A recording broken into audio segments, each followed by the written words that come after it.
In a professional environment, even the most robust governance programs must account for the reality that a single set of rules cannot anticipate every unique business requirement or technical limitation.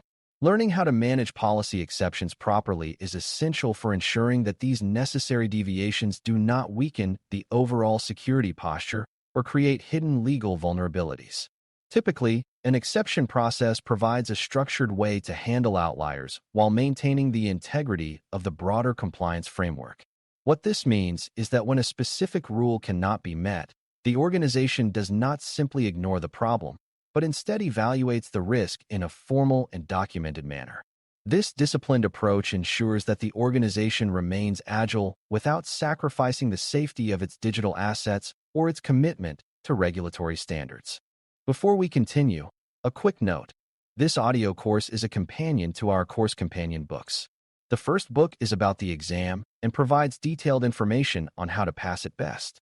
The second book is a Kindle-only ebook that contains 1,000 flashcards that can be used on your mobile device or Kindle.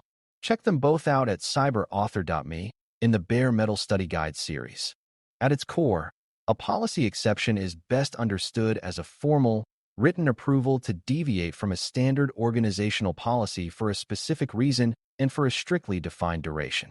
It is not a permanent hall pass or a way to bypass security, but rather a temporary recognition that a specific situation requires an alternative approach. In practice, the exception must describe the exact rule that cannot be followed, the reason why compliance is currently impossible, and the date by which the issue will be resolved.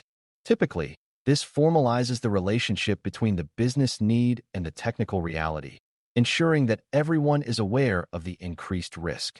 By treating exceptions as formal legal and technical records, you maintain a high level of transparency and accountability throughout the organization.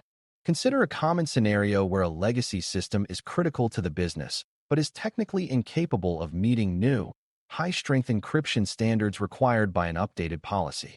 In such a case, simply turning off the system might cause a major business disruption, while ignoring the policy would create an undocumented security gap.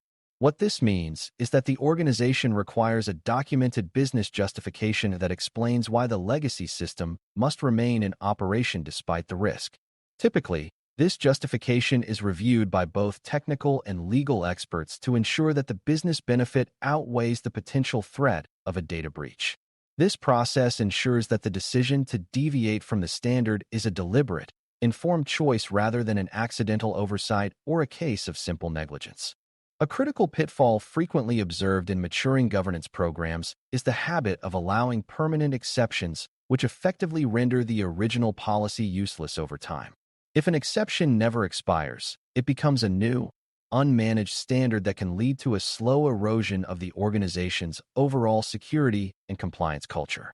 In practice, every exception should have a clear sunset clause or a mandatory review date to ensure that the situation is re-evaluated as technology or business needs change. Typically, the goal of an exception is to provide a bridge toward eventual compliance rather than a permanent workaround for a difficult problem. By enforcing expiration dates, you ensure that the organization remains focused on remediation and long-term risk reduction. You can achieve a meaningful quick win for your governance program by creating a standardized form for employees and department heads to use when requesting a formal policy exception. This form acts as a primary tool for gathering all the necessary information, such as the specific risk involved and the planned expiration date, in a consistent and organized manner. In practice, a standard form prevents vague or incomplete requests from reaching the review stage, which saves time for both the technical and legal teams. Typically, this structured approach ensures that every request is evaluated against the same criteria, building a sense of fairness and professional rigor into the process. This simple act of documentation transforms a potentially chaotic activity into a predictable and manageable professional workflow. Visualize a professional environment where a formal review board, consisting of leaders from IT, legal, and the business units, evaluates whether the risk of a specific exception is truly worth the potential business benefit. In these meetings, the conversation is not just about technical feasibility, but about the legal and financial implications of allowing a temporary gap in the organization's defenses. Typically, this board acts as the ultimate filter, ensuring that exceptions are only granted when there is a compelling and well-documented reason to do so. In practice, this collective decision-making process provides a balanced perspective that protects the organization from biased or poorly informed choices. This high-level oversight is what ensures that the exception process remains a tool for governance rather than a loophole for convenience. When an exception is granted, it is vital to use the concept of compensatory controls, which are the extra security measures added to mitigate the risk of the missing standard control. For example, if a system cannot be encrypted, a compensatory control might involve moving that system to an isolated network segment with much stricter monitoring and access rules. Typically, these extra measures serve to keep the overall risk level at an acceptable point while the primary policy cannot be met. In practice, an exception should rarely be granted without at least one or two compensatory controls being implemented in its place. What this means is that the organization is actively managing the risk of the exception rather than simply accepting it without any further action. Reviewing your entire list of active exceptions on a quarterly basis ensures that they are still necessary, remain effective, and have not yet expired without being noticed. A regular review prevents exception creep, where a large number of old and irrelevant deviations begin to clutter the security landscape and confuse the audit trail. In practice, this review involves contacting the original requester to see if the technical limitation still exists or if the system has been retired or upgraded. Typically, this process allows the governance team to identify patterns, such as a specific policy that is being consistently bypassed, which may indicate that the policy itself needs to be revised. This constant maintenance keeps the governance program clean, accurate, and ready for any external regulatory inspection. It is worth considering a challenging scenario where an unauthorized or poorly managed policy exception leads to a significant data breach and creates massive legal liability for the organization. In such a situation, the lack of a formal approval process and the absence of compensatory controls would make it very difficult to defend the company's actions in a court of law. Typically, a judge or a regulator will look for proof that the organization acted with due diligence and that any deviations from standard policy were carefully considered and authorized. In practice, an undocumented exception is often seen as evidence of negligence, which can lead to higher fines and a more severe reputational impact. What this means is that a formal exception process is not just an administrative task, but a critical legal safeguard. You can anchor your entire exception process in the non-negotiable requirement that all significant deviations must be signed off by a high-level executive or a designated risk officer. This ensures that the most senior members of the leadership team are aware of the risks being accepted and are accountable for the final decision. In practice, requiring an executive signature prevents lower-level managers from making risky choices for the sake of short-term convenience or budget savings.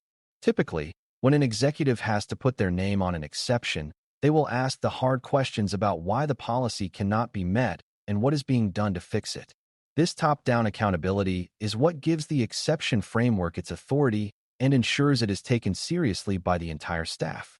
We have now discussed the formal process of requesting, reviewing, and documenting deviations from your standard operating policies in a way that preserves organizational integrity. By treating exceptions as a structured part of the governance lifecycle, you ensure that the organization can handle the complexities of reality without losing its overall security focus. Typically, the most successful practitioners are those who can navigate the gray areas of business needs while still maintaining the black and white requirements of the law.